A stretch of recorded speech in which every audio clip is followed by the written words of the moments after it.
രണ്ട് രീതിയിൽ റഷ്യക്ക് ഇറാനെ സഹായിക്കാൻ ആവും, സഹായിക്കുന്നുണ്ട് എന്ന് തന്നെയാണ് ലോകം വിശ്വസിക്കുന്നത്. അല്ലെങ്കിൽ ഇറാൻ അത് അത്രയും പിടിച്ചു നിൽക്കാനാവില്ല.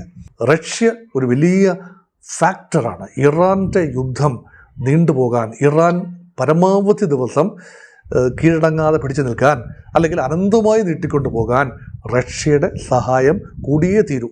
റഷ്യക്ക് ഇനിയിപ്പോൾ നയതന്ത്ര തലത്തിലും ആഗോള നയതന്ത്ര തലത്തിലും ഐക്യരാഷ്ട്ര സംഘടനയുടെ തലത്തിലും ഒരു കളി കളിക്കാൻ പറ്റും. കഴിഞ്ഞ ദിവസം റഷ്യ കൊണ്ടുവന്ന പ്രമേയം തള്ളപ്പെട്ടു. അതായത് അമേരിക്ക ഇറാനെ ആക്രമിച്ചു എന്ന ഒരു കുറ്റപ്പെടുത്തിക്കൊണ്ടുള്ള പ്രമേയം തള്ളപ്പെട്ടു. റഷ്യയുടെ വലിയ പിന്തുണ ഇറാൻ്റെ ഇപ്പോഴത്തെ ഡ്രോൺ അറ്റാക്കിനുണ്ട്. അപ്പം ഇതെല്ലാം തീരുന്നു എന്നാണ്. ഒരു ആകപ്പാടെ 3000 മിസൈലുകൾ ഇറാനുണ്ട്.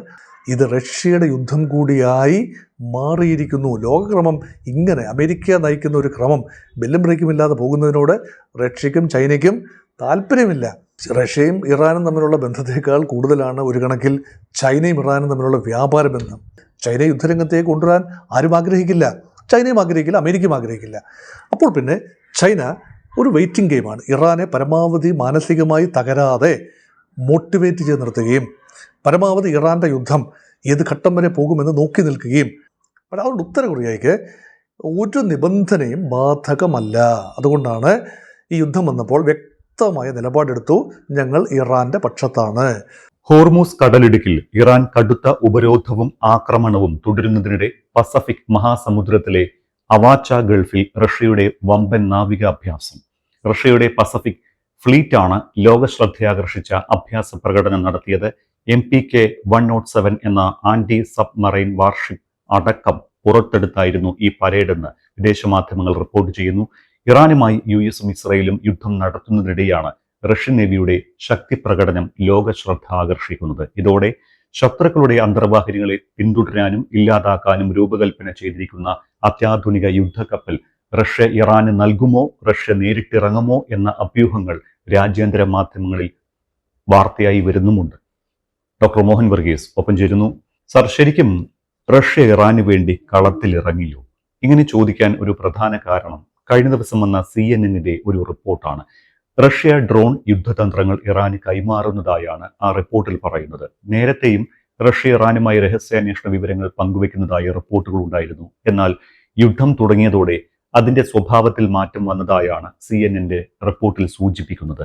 ലക്ഷ്യസ്ഥാനങ്ങൾ കണ്ടെത്തുന്നതിനുള്ള പൊതുവായ സഹായമാണ് നേരത്തെ റഷ്യ നൽകിയിരുന്നത് എങ്കിൽ ഇപ്പോൾ കൃത്യമായ യുദ്ധതന്ത്രങ്ങൾ ഇറാന് ഉപദേശിക്കുകയാണ് എന്നാണ് ആ റിപ്പോർട്ടിൽ പറയുന്നത്. റഷ്യ ഇറാന് നൽകുന്ന പിന്തുണയുടെ വ്യാപ്തി കൂടിയതായും റിപ്പോർട്ടിൽ എടുത്തു പറയുന്നുണ്ട്.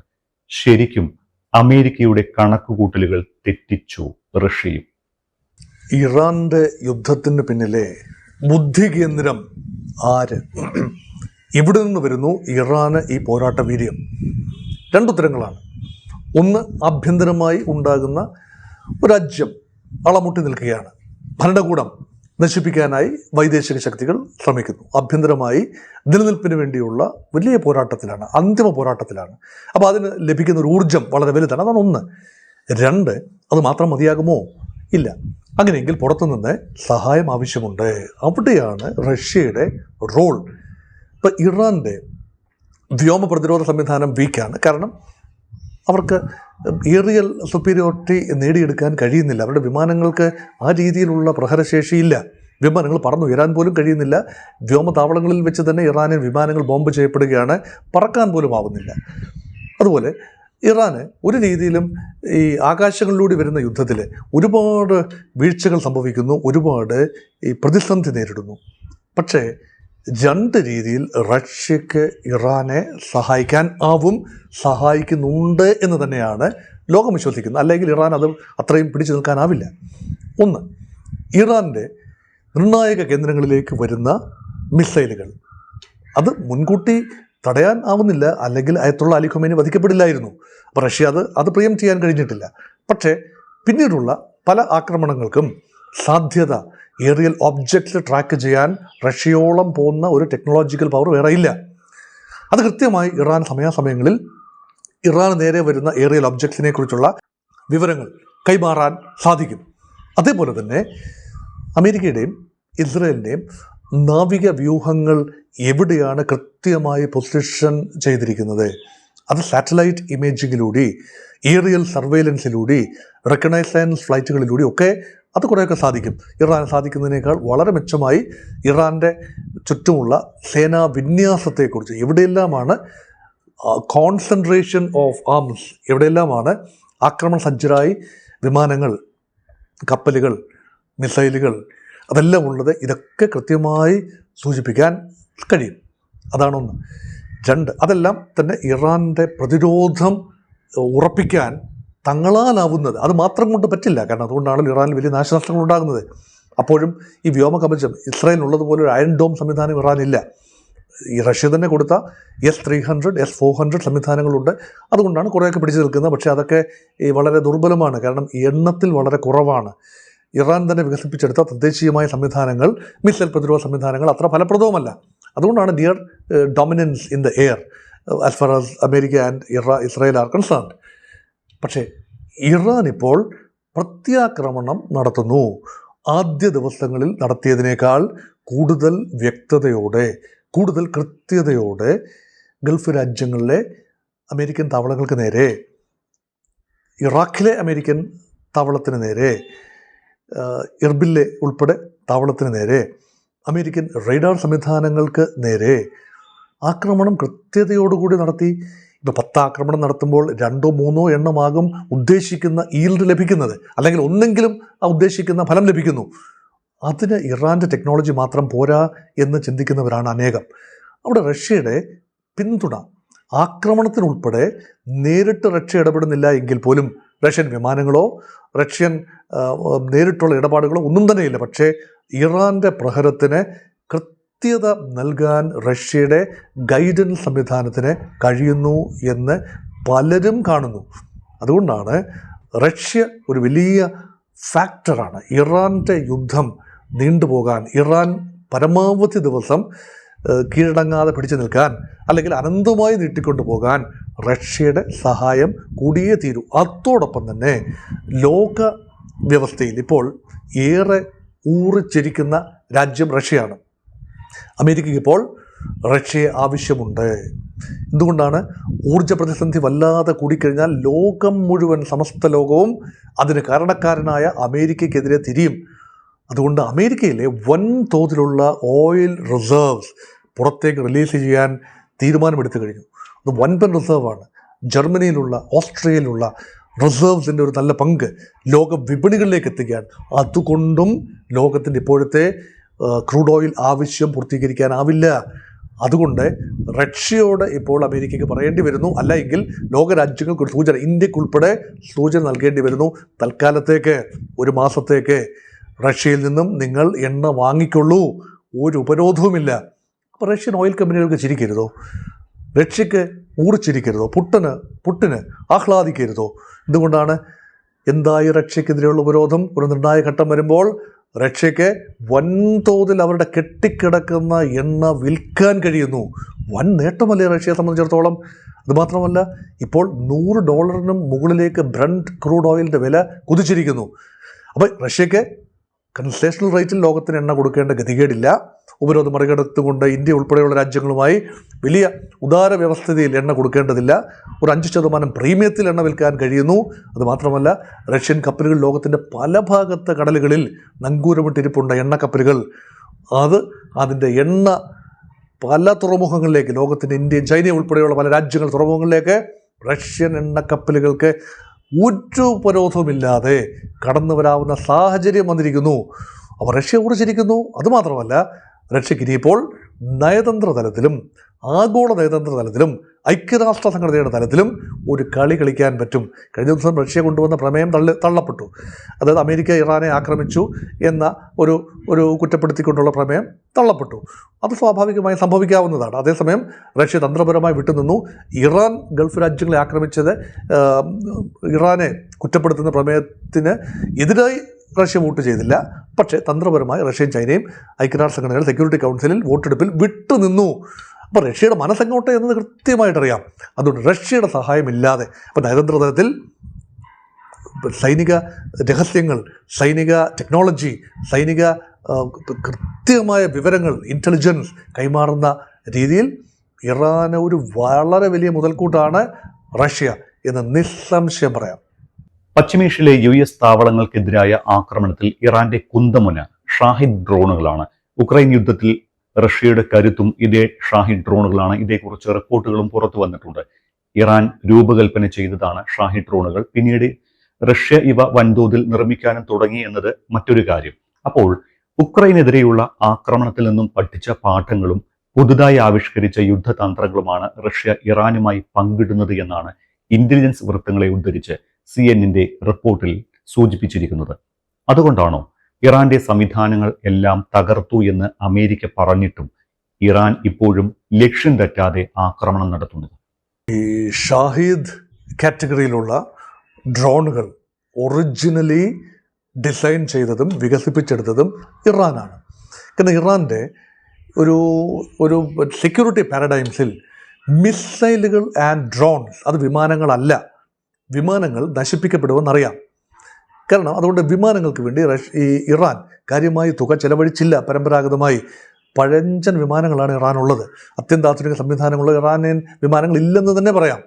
അത് ചരക്ക് വിമാനങ്ങളുടെ കാര്യത്തിലും യുദ്ധവിമാനങ്ങളുടെ കാര്യത്തിലും ഒക്കെ പേരിനുണ്ട്, എണ്ണത്തിൽ കുറേ ഉണ്ട്. അതെല്ലാം തന്നെ പഴയ അമേരിക്കൻ നിർമ്മിത വിമാനങ്ങൾ F-16 ഉൾപ്പെടെയുള്ള പഴയ വിമാനങ്ങളുണ്ട് എന്ന് പറയുമ്പോൾ നവീകരിക്കാൻ കഴിഞ്ഞിട്ടില്ല. പക്ഷേ മുഴുവൻ എനർജിയും പണവും റിസർച്ചും എല്ലാം കേന്ദ്രീകരിച്ചത് വിവിധ റേഞ്ചിലുള്ള മിസൈലുകളും ഡ്രോണുകളും വികസിപ്പിച്ചെടുക്കുക. അവിടെയാണ് ഷാഹിദ് റേഞ്ച് ഓഫ് എയറിയൽ ഒബ്ജക്ട്സ് പ്രധാനപ്പെട്ടതാകുന്നത്. അപ്പോൾ റഷ്യ ഉക്രൈനുമായി യുദ്ധം ചെയ്യുന്നു. 2022 ഫെബ്രുവരി മുതൽ യുദ്ധത്തിലാണ്. പെട്ടെന്ന് തന്നെ റഷ്യൻ ആവനാഴിയിലെ ആയുധങ്ങൾ, അസ്ത്രങ്ങൾ കുറഞ്ഞു വരുന്നു. ആ സമയത്തെ ഇറാനിൽ താരതമ്യേന സമാധാനമാണല്ലോ. Iran Israel യുദ്ധമൊന്നും ഉണ്ടായില്ലല്ലോ. അല്ലെങ്കിൽ ഒക്ടോബർ 7, 2023 മാത്രമാണ് മധ്യപൗരസ്ത്യ പ്രദേശത്ത് യുദ്ധം ഉണ്ടായത്. അതിനു മുമ്പ് തന്നെയാണ് ഈ റഷ്യ ഉക്രൈൻ യുദ്ധം ഉണ്ടായത്. അവിടെ റഷ്യക്ക് ആദ്യഘട്ടത്തിൽ വൻതോതിൽ ഡ്രോണുകൾ നൽകി, ഈ ഷാഹിദ് സീരീസിലുള്ള ഡ്രോണുകൾ നൽകി സഹായിച്ചത് ഇറാനാണ്. റഷ്യ പക്ഷേ ഒരു കാര്യം ചെയ്തു. റഷ്യ ഈ ഡ്രോണുകൾ തങ്ങൾക്ക് അനുകൂലമാകുന്ന രീതിയിൽ ഇറാൻ നിർമ്മിച്ചെടുത്ത ഡ്രോണുകൾ റഷ്യൻ ടെക്നോളജി ഉപയോഗിച്ചുകൊണ്ട് മൂല്യവർധന വരുത്തി ടൈലർ മെയ്ഡ് ചെയ്തുകൊണ്ട് ഉക്രൈനെതിരെ വൻതോതിൽ റഷ്യയിൽ തന്നെ നിർമ്മാണം ഉണ്ടായി, ഉപയോഗമുണ്ടായി. കാരണം താരതമ്യേന ചെലവ് കുറഞ്ഞ ഒരു ആക്രമണ മാർഗമാണ് ആളില്ല വിമാനങ്ങൾ എന്നുകൂടി അറിയപ്പെടുന്ന ഡ്രോണുകൾ. അപ്പോൾ അത് ഇപ്പോൾ ഇറാൻ യുദ്ധമുഖത്താണ്. റഷ്യക്ക് നേരിട്ടൊട്ട് ഡ്രോണുകൾ നൽകിയോ ഡ്രോണുകൾ ഉപയോഗിച്ച് ആക്രമണം നടത്തിയോ ഇറാനെ സഹായിക്കാനുമാവില്ല. അങ്ങനെയെങ്കിൽ പരമാവധി സഹകരണം ഡ്രോണുകളുടെ കാര്യത്തിൽ ഇറാനുമായി ഇപ്പോൾ നടക്കുന്നു. അതുകൊണ്ട് ഡ്രോൺ ആക്രമണങ്ങൾ കൂടുതൽ കൃത്യതയോടുകൂടി, ഡ്രോൺ ആക്രമണങ്ങൾ പലപ്പോഴും മിസൈലിൻ്റെ അത്രയും കൃത്യത ഉണ്ടാകണമെന്നില്ല. കാരണം ക്രൂസ് മിസൈലുകളൊക്കെ വെച്ച് നടത്തുന്ന ആക്രമണത്തിൻ്റെ അത്രയും കൃത്യമായ ഡ്രോണുകൾ, അതൊക്കെ വളരെ പതിയെ സഞ്ചരിക്കുന്ന ഏറിയൽ ഒബ്ജക്റ്റുകളല്ലേ. അതൊക്കെ താഴെ നിന്നുകൊണ്ട് മിസൈലുകൾ അയച്ച് താഴെ ഇടാൻ എളുപ്പമാണ്. പക്ഷേ റഷ്യയുടെ വലിയ പിന്തുണ ഇറാൻ്റെ ഇപ്പോഴത്തെ ഡ്രോൺ അറ്റാക്കിനുണ്ട്. അപ്പം ഇതെല്ലാം തീരുന്നു എന്നാണ്. ഒരു ആകപ്പാടെ 3000 മിസൈലുകൾ ഇറാനുണ്ട്. അതൊക്കെ പൂർണ്ണമായി തീർന്നു കാണുമെന്നാണ് പറയുന്നത്. 600 എണ്ണം ഷാഹിദ് മിസൈലുകളാണ് എന്നാണ് പറയുന്നത്. അതിൽ തന്നെ പല തരത്തിലുള്ള റേഞ്ചിലുള്ള മിസൈലുകളുണ്ട്. അതിൽ തന്നെ ശബ്ദാതിവേഗമുള്ള 600 എണ്ണം ഉണ്ടെന്നാണ് പറയുന്നത്. ഹൈപ്പർസോണിക്, ഈ ഹൈപ്പർസോണിക് സാങ്കേതികവിദ്യ ഉൾപ്പെടെ ഇറാൻ തദ്ദേശീയമായി വികസിപ്പിച്ചെടുത്തതാണെന്ന് ചിന്തിക്കുന്നവർ കുറവാണ്. അതിൻ്റെ പിന്നിലും ശക്തമായ ചൈനീസ് ആൻഡ് റഷ്യൻ ഹെൽപ്പ് ഉണ്ട്. ശബ്ദത്തിൻ്റെ 7 മടങ്ങ് വരെ വേഗതയിൽ സഞ്ചരിക്കുന്ന മിസൈലുകളെ തടുക്കാൻ ബുദ്ധിമുട്ടാണ്. അതിന് ലേസർ അധിഷ്ഠിത ടെക്നോളജി തന്നെ വേണ്ടിവരും. അപ്പോൾ അതൊക്കെ കാര്യമായി ഇറാൻ പുറത്തെടുത്ത് കാണുന്നില്ല. അതൊക്കെ എവിടെയാണാവോ വെച്ചിരിക്കുന്നത് എന്ന് ആളുകൾ ഇങ്ങനെ സംസാരിക്കുന്നുണ്ട്. ഇതൊക്കെ പുറത്തെടുക്കാൻ കഴിഞ്ഞാൽ കൂടുതൽ വീര്യത്തോടുകൂടി ഇറാന് കൂടുതൽ നാശനഷ്ടങ്ങൾ റഷ്യയുടെ ഒരു ഗൈഡൻസ് സിസ്റ്റം കൂടി ഉപയോഗിച്ചുകൊണ്ട് നടത്താനാവുമെന്ന് ചിന്തിക്കുന്നവരുണ്ട്. അതുകൊണ്ട് റഷ്യ എങ്ങനെയും ഡ്രോണുകളുടെ കാര്യത്തിലും മിസൈലുകളുടെ കാര്യത്തിലും ടെക്നോളജി ട്രാൻസ്ഫറിൻ്റെ കാര്യത്തിലും എന്നു വേണ്ട എല്ലാ കാര്യത്തിലും പുറമേ യുദ്ധത്തിലില്ല എങ്കിൽ പോലും ഇത് റഷ്യയുടെ യുദ്ധം കൂടിയായി മാറിയിരിക്കുന്നു. ലോകക്രമം ഇങ്ങനെ അമേരിക്ക നയിക്കുന്ന ഒരു ക്രമം ബെല്ലും ബ്രേക്കുമില്ലാതെ പോകുന്നതിനോട് റഷ്യക്കും ചൈനയ്ക്കും താല്പര്യമില്ല. പക്ഷെ നേരിട്ട് അമേരിക്കയെ എതിർക്കാൻ ഒരു സാഹചര്യവും ഇപ്പോൾ അനുവദിക്കുന്നില്ല, പ്രത്യേകിച്ച് ചൈനയ്ക്ക്. ചൈന വളരെ കാൽക്കുലേറ്റഡ് ആയിട്ട് തന്നെ നീങ്ങുന്ന രാജ്യമാണ്. പക്ഷേ റഷ്യ അത്രയും കാൽക്കുലേറ്റഡ് അല്ല. അങ്ങനെ റഷ്യ തന്ത്രപരമായ മൗനം പാലിക്കുകയും അതേസമയം ഈ മൗനത്തിനിടയിലും ഇറാനെ കാര്യമായി അദൃശ്യമായി സഹായിച്ചുകൊണ്ടിരിക്കുകയും ചെയ്യുന്നു എന്നതാണ് വാസ്തവം. അപ്പോൾ റഷ്യ ഇത്തരത്തിൽ ഇറാനെ സഹായിക്കുന്നു എന്ന ഈ റിപ്പോർട്ടുകൾ വിശ്വസിക്കാമെങ്കിൽ ചൈനയും ഇറാനെ പരോക്ഷമായി സഹായിക്കുന്നുണ്ടാകില്ലേ? പലരും കരുതിയിരുന്നത് റഷ്യയും ചൈനയും കൈകെട്ടി നോക്കി നിൽക്കും, അവരുടെ പാട് നോക്കി പോകും എന്നൊക്കെയായിരുന്നു. പക്ഷേ അതല്ല ഇപ്പോഴത്തെ സ്ഥിതി എന്ന് വ്യക്തമാകുകയാണോ? ചൈനയുടെ നിർമ്മിതികളുണ്ട് ഇറാനിൽ. റഷ്യയും ഇറാനും തമ്മിലുള്ള ബന്ധത്തേക്കാൾ കൂടുതലാണ് ഒരു കണക്കിൽ ചൈനയും ഇറാനും തമ്മിലുള്ള വ്യാപാര ബന്ധം.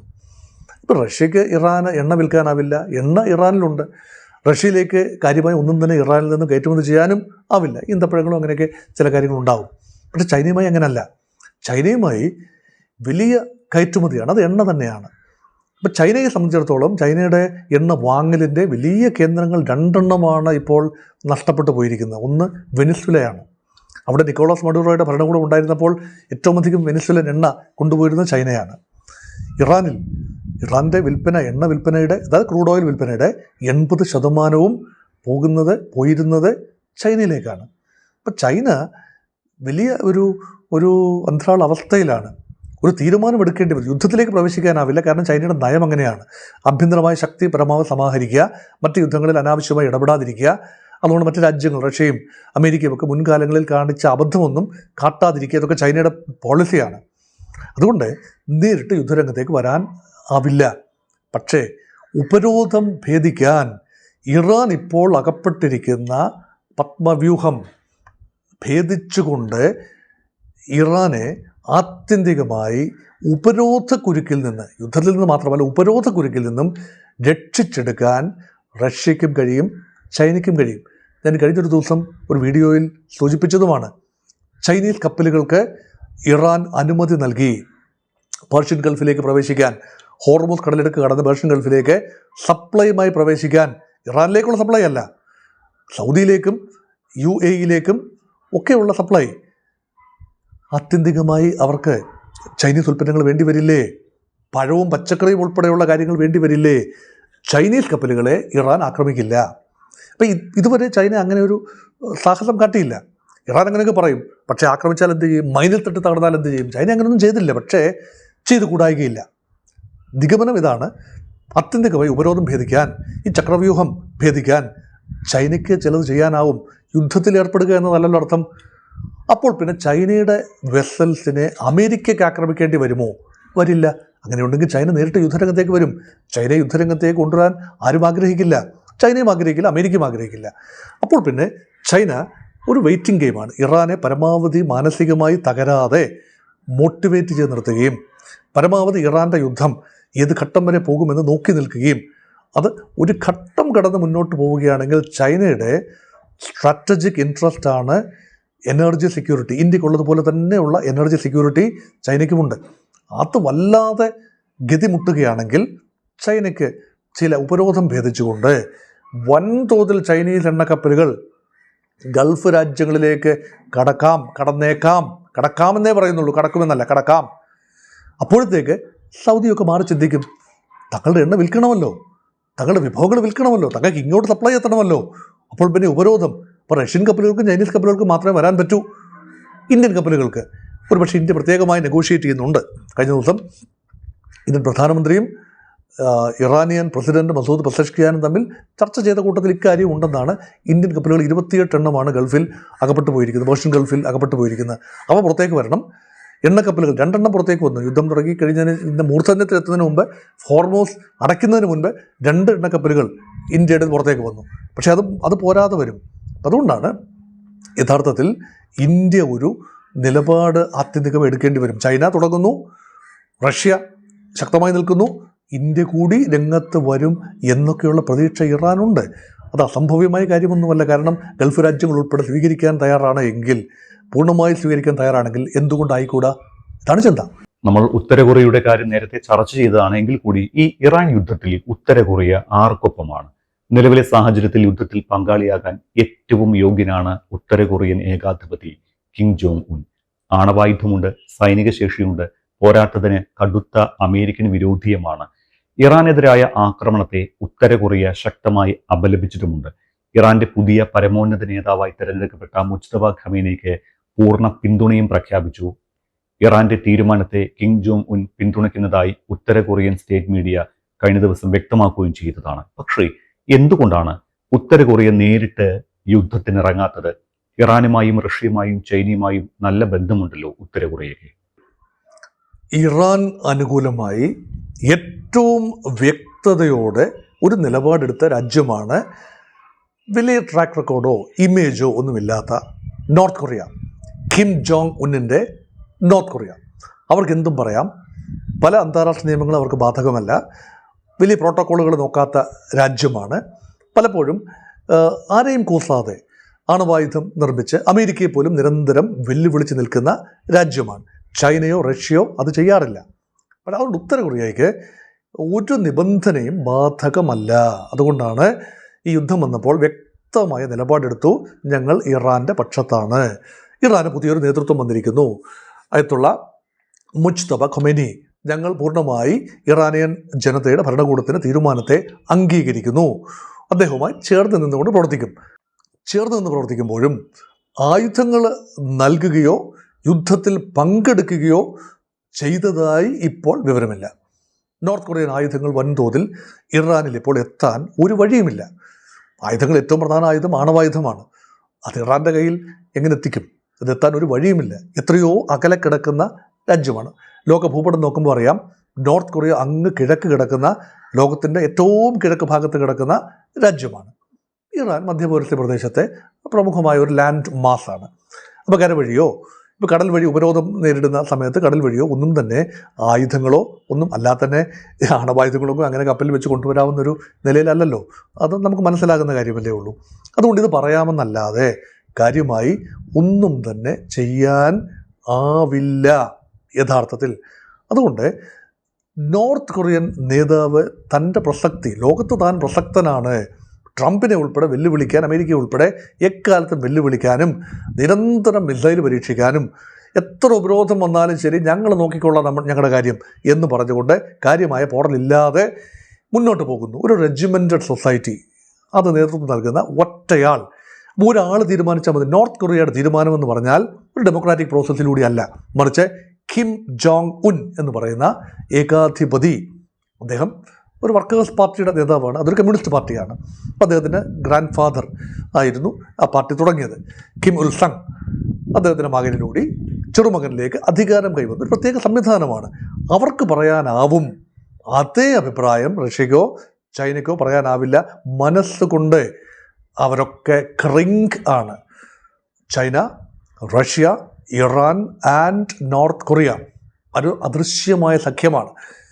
എക്കാലത്തും അമേരിക്ക നേതൃത്വം നൽകുന്ന ലോകക്രമത്തിന് ബദലായി ബ്രിക്സ് എന്നൊക്കെ പറയുന്നത് ഒരു സങ്കല്പം മാത്രമാണ്. അത് കുറേയൊക്കെ പ്രവർത്തിക്കുന്നുമുണ്ട്. പക്ഷേ ഒരു രീതിയിലും അമേരിക്കയുമായി സന്ധി ചെയ്യാത്ത രാജ്യങ്ങളാണ് ഈ CRINK. C stands for China, R for Russia, I for Iran, NK stands for North Korea. ഈ 4 രാജ്യങ്ങൾ അതാണ് കട്ടക്ക് നിൽക്കുക. അമേരിക്ക ഒരു കാലത്തും അമേരിക്കയുമായി ഇപ്പോഴത്തെ നിലയിൽ സൗഹൃദമാകില്ല. ചൈനയ്ക്ക് വ്യാപാര ബന്ധമാകാം, പക്ഷേ അതിനപ്പുറം മറ്റൊരു സൗഹൃദം ഉണ്ടാവില്ല. അപ്പോൾ ഈ രാജ്യങ്ങൾ അതിൽ ഒറ്റപ്പെട്ട് നിൽക്കുന്ന, വേറിട്ട് നിൽക്കുന്ന, കൃത്യമായ അഭിപ്രായം പറയുന്ന നോർത്ത് കൊറിയയുടെ അഭിപ്രായങ്ങൾ ഇപ്പോൾ നമ്മൾ സംസാരിക്കുന്നു.